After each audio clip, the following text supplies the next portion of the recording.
quando a gente tira o tarô, a gente tá pegando ali as energias do momento, né?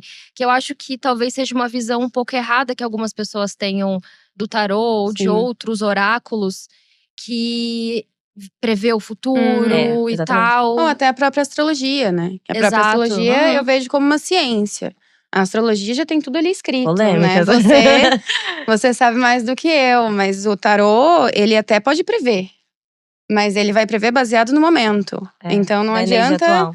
a gente falar que daqui 2 anos você vai estar como CEO de uma empresa, sendo que hoje nem emprego você tem, entendeu? Então é um espelho que mostra o futuro baseado no momento. Eu acho que ele até assim, por exemplo, né, nisso já prevê que você vai ser um CEO daqui a algum tempo. Mas acho que o tarô é o que vai falar o caminho que você vai ter que Sim, percorrer até lá. Não é exato. não é sobre o destino, é sobre o processo, né? Como que você vai fazer pra Perfeito. ser o CEO daquela empresa que você quer ser? Que O que caminho? você precisa trabalhar internamente pra isso, Exato. né? E aí,